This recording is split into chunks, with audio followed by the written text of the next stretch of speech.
Hello everybody, my name's Zahir and welcome to my channel Plants and Paints, where today we're going to be talking about the Macodes petola.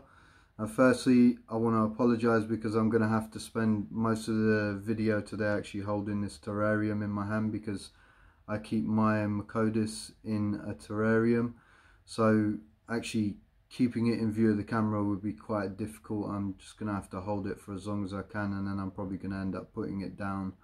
I will pick it up as often as possible just to add it into the video as much as possible. But I'm going to start off by giving you a general introduction into the plant.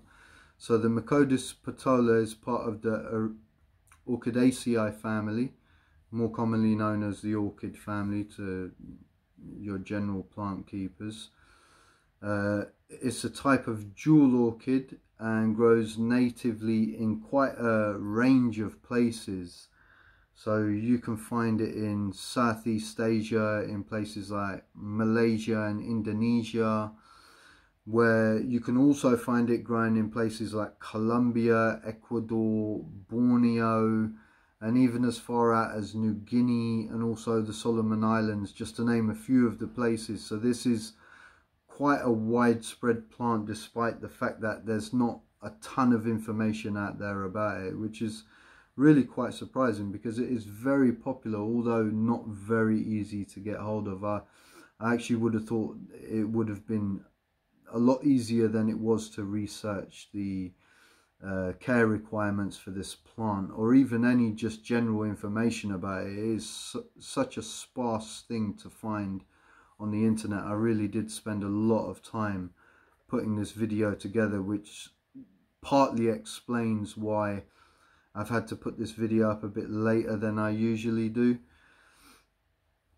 So Southeast Asia, Solomon Islands, New Guinea, they're the places where it's natively found. It's a terrestrial plant, so in nature you're going to find it growing on the floor. So you're going to find it in quite humid forests in low light conditions, because it's in a forest and it's on the floor. It's getting very dappled light, although it does get an amount of light. It's just not direct sunlight, so it is quite a shaded location.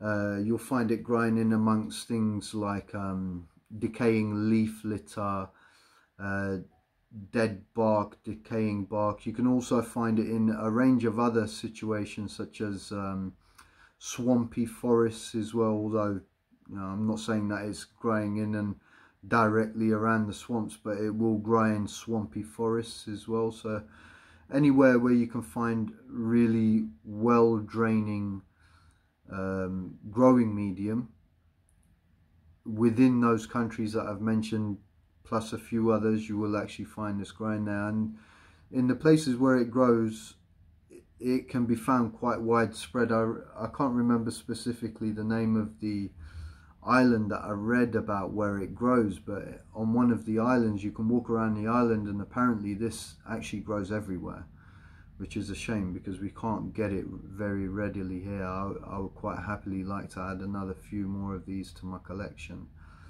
So yes, a terrestrial plant, grows in high humidity. I don't know if I mentioned that. It absolutely loves high humidity. It grows in leaf litter and decaying bark, also within swampy forests as well. Generally this orchid is cultivated for its strikingly beautiful leaves. For all of you that are familiar with the plant, you'll know exactly what I'm talking about. The leaves on this are like a dark bottle green with like a lightning striking pattern on them. I can't really describe it well enough, but the lightning striking pattern that they do have has a very luminous green backing to it, with like gold and silver, what looks like scattered glitter over the lines. They really are really stunning leaves. I mean, if you actually took a torch, or you put these leaves up against the sun, so you're looking at them with the sun shining on them, you'll see exactly what I'm talking about. The way that the glittering on the shine is just amazing, and it actually does look like within the leaf it's got its own lightning storm going on. So yeah, very, very beautiful plant. The Macodes petola is one of the few plants from the genre known as the jewel orchids. So there are a few others that I can remember off my head, such as the Dicinia marmorata, the Gojira jewel orchid, the Laudicea or the Laudicea discolor jewel orchids as well, and there are several others. I did find a few other names as well for the jewel orchids, although they are not quite as widely spread as your generic orchids. I mean, your generic orchids, the Phalaenopsis, you're going to find quite a few different varieties of those, but there doesn't seem to be a huge variety of the jewel orchids. So it's a small sized evergreen with a rhizome rooting system, which creates a fleshy, robust root under the surface of its growing medium.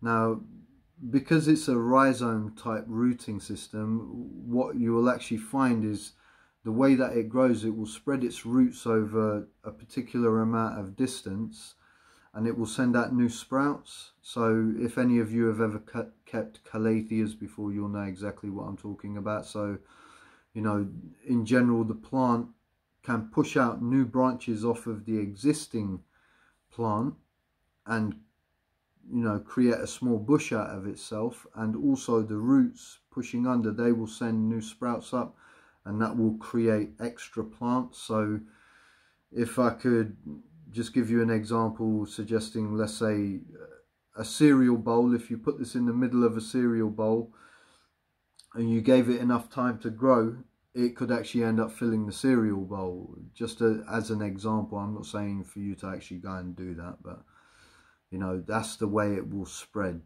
So it will spread over distance, not just the vicinity of the plant. So the more the roots have an opportunity to spread, the more it will actually grow. I mean, you can actually see in my pot just there where my finger is pointing, I've got a new sprout actually popping out from there. I've had this growing in here for a few months now. It's very, very happy, obviously, otherwise it wouldn't be putting out new shoots.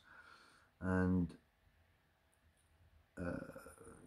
I've lost my train of thought there. I'm just going to carry on. So small evergreen plant, sends out new shoots. It's got a rhizome rooting system with quite fleshy roots on it. The reason I can say they're quite fleshy roots is because quite recently I went through the potting mix in here to replace some of the sphagnum moss that I've got around the base of the Macodes petola. So I did get an opportunity to have a little look at the roots, and from the time I put it in there to as it is at the moment, the roots have like that double, tripled in size, and they've spread pretty much throughout the terrarium that it's in at the moment.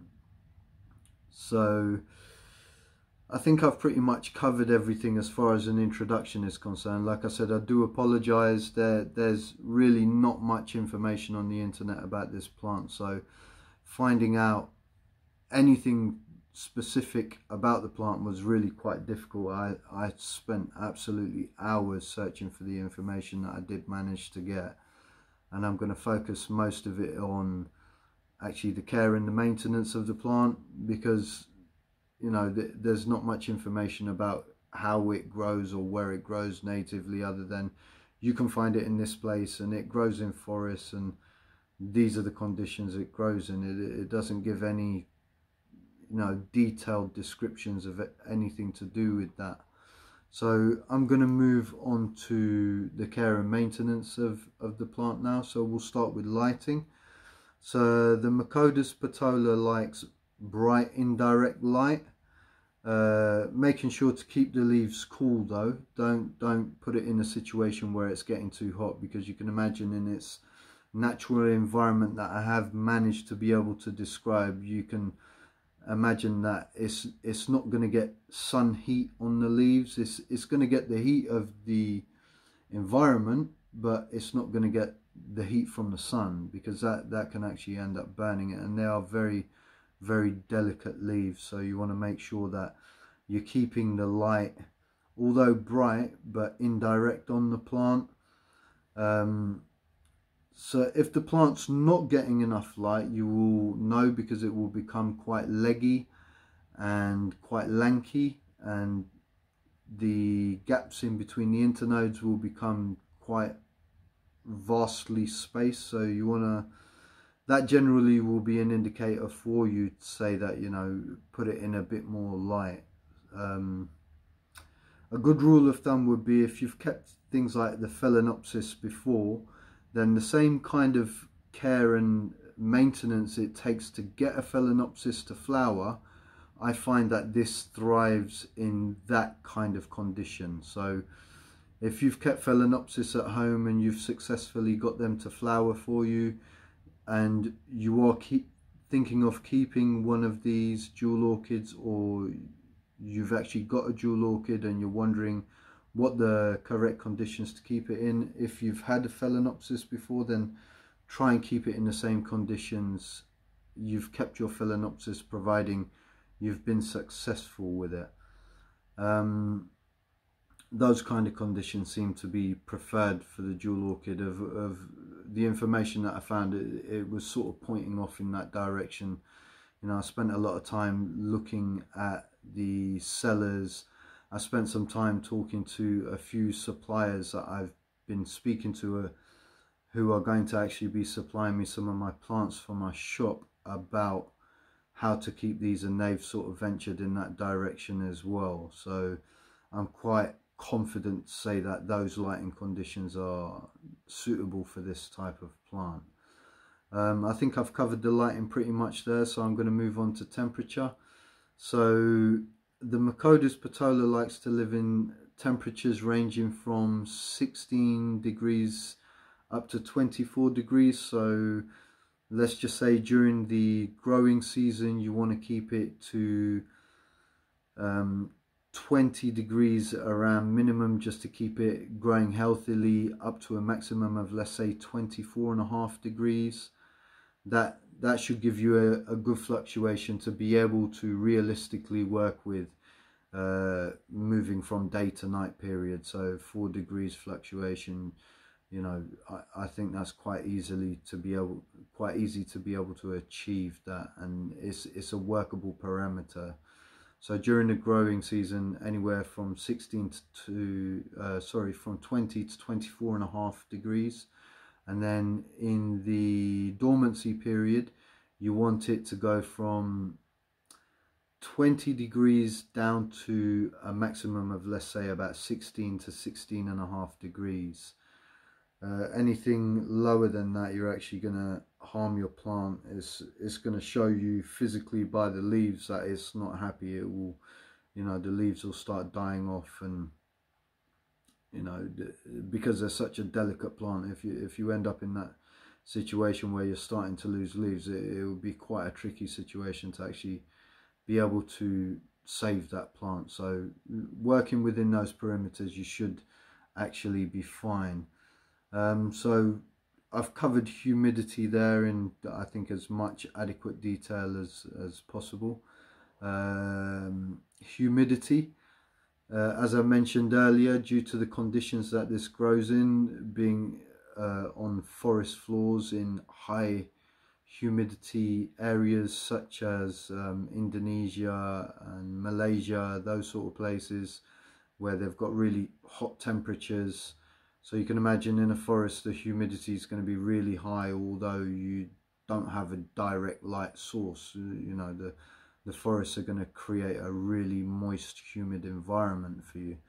So keeping it in humidity, it likes to be in anything up to 80% humidity. You know, this really does love a humid environment. At the same time, based on some of the information I've found on the internet, it can tolerate quite low humidity as well. I've read a review from a lady who's kept several of these, and you know, she successfully has grown them in humidities up to 20% humidity, and you know, her plants, the pictures that I saw of her plants were absolutely amazing. They looked at really nice. So you know, although natively they do grow in high humid environments, it seems that they can take low humidity as well. So you know, if you happen to have got one and you don't have high humidity in your home, or you don't have the means to be able to provide that high humidity, I wouldn't necessarily panic too much over it. I think more the care concerns with this plant are based more towards the potting mix you're going to use and the way you water the plant. So I think I've covered humidity in a little bit of detail there. What I'll do is I'll talk a little bit about ways you can actually keep that humidity high, is if that is something that you want to do, based on the fact that you can keep these in generally high or low humidity. Obviously, the first and most obvious thing is keep it in a terrarium. I've put mine in a terrarium, I think, as I said earlier, pretty much from the onset. I think I had it a few days before I actually went and bought this to place it in, and it's been in here for a few months now, and you know, it seems very happy. I've not had to do pretty much any maintenance other than replace a little bit of sphagnum moss around the base of the plant itself. So things you can do, obviously keep it in a terrarium. You can also use a humidifier at home if you're not keeping it in a terrarium and you want to keep high humidity. Obviously, the closer to the humidifier you keep it, the higher the humidity will be for the plant. You can do other things like misting the plant, although I wouldn't recommend misting the leaves on a regular basis because they really are very delicate, and based on the reviews that I've read online, too much spraying of these can actually damage the leaves quite easily.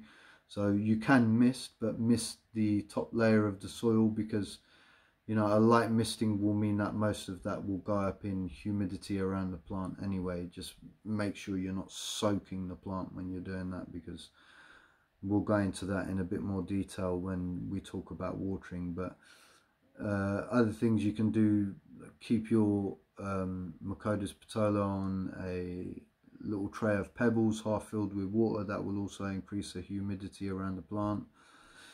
But as I said, based on a collector's review of keeping these plants, I wouldn't suggest that keeping high humidity is a major factor in keeping these, you know, very happy.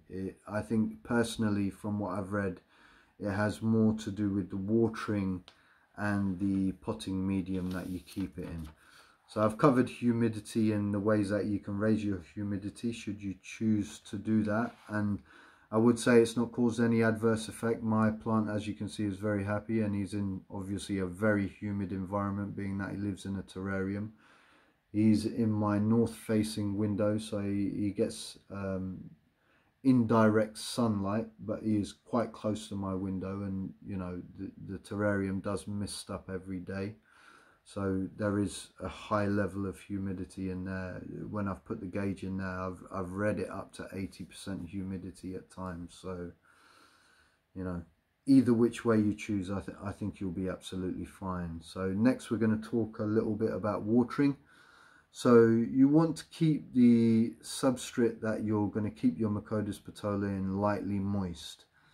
You don't want to swamp this plant. It does not like having wet feet at all. So water it sparingly. The way I would, if I had it out of a terrarium, the way I would water it, I would use a mister.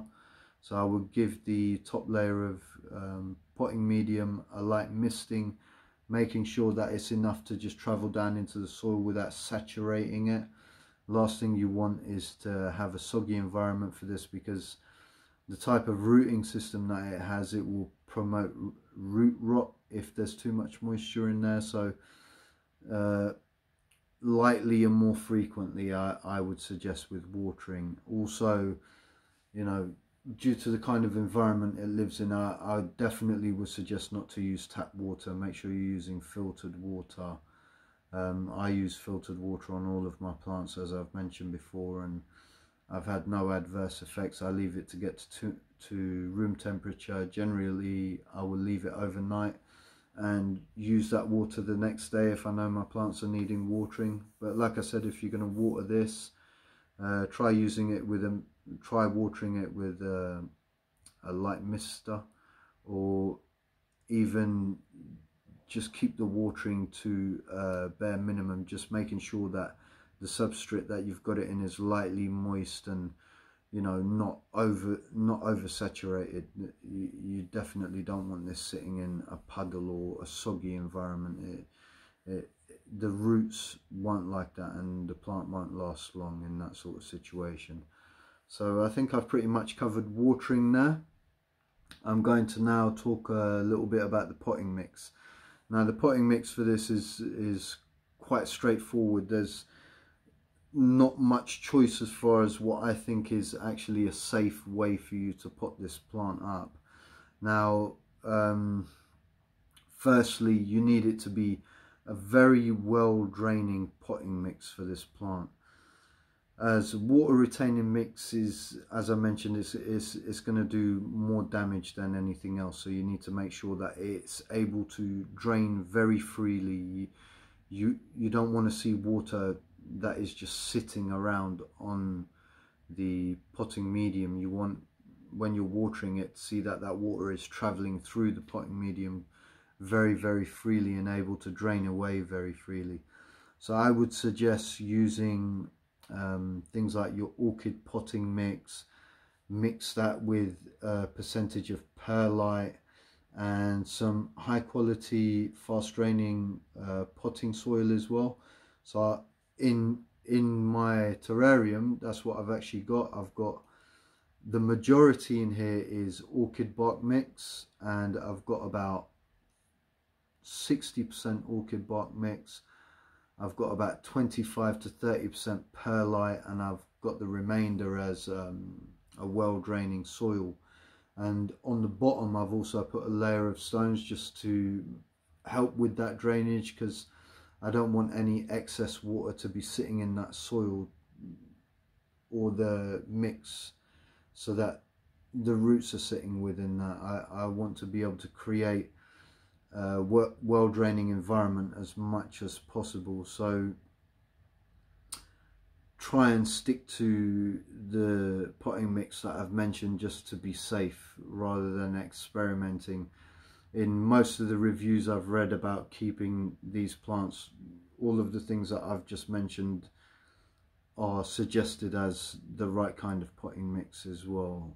So, you know, unless you know otherwise, and feel free to tell me if you do, I would suggest that that is the right way to go. So I think I've pretty much covered potting mix there as well. We're going to talk a little bit about fertilizing before I put an end to the video then. So with fertilizing, I would suggest what I've been doing since the beginning of the growing season is I've been fertilizing this with a quarter strength balanced fertilizer. So if it says to you to use 10 ml per litre, just as an example, I don't know any fertilizer that actually says that, but 10 ml per litre, you're going to use 2.5 ml per litre in that case. So whatever it is, a quarter of the dilution rate.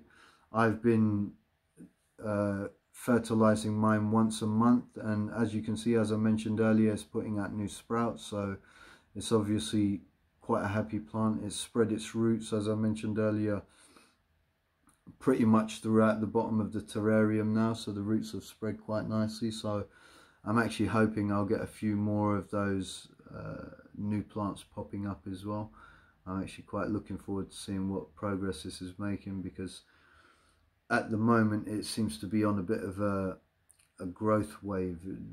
The top 2 new leaves that it's produced are significantly bigger than the ones that it had prior to the growing season starting, and I can see in the top of the plant there are more new leaves about to come out. I don't think you're actually going to be able to see them in there. Like I said, I'm sorry, I can't really get a good focus on this. So yeah, just keep it at a 1/4 dilution rate, and that should keep your plant quite happy. Make sure, I would suggest not to go above that, because you know, too much fertilizing is actually going to end up burning your leaves. It's going to take up too much nutrient, or the nutrients going to build up in the soil, which is going to have adverse effects on your roots, and it's going to clog your roots up. So there are lots of reasons why you should just keep the fertilizing down to a minimum. Okay, so I think I've pretty much covered everything that I wanted to talk about today.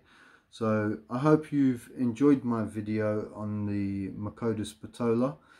It has been quite a difficult video to make, because as I'm sure a lot of you know, there isn't really much information about this on the internet. I really did spend a lot of time researching the little bit of information that I have managed to give you today. And you know, all the information I've given you, I've taken it from like 20 different sources.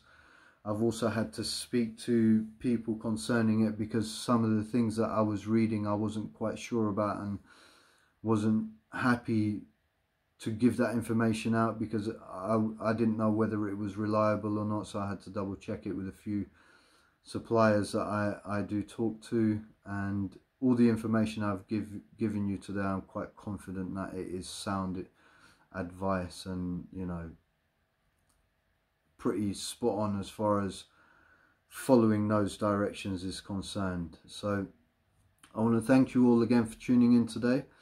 I hope you've enjoyed my video. If you have, please give it a thumbs up and leave a comment.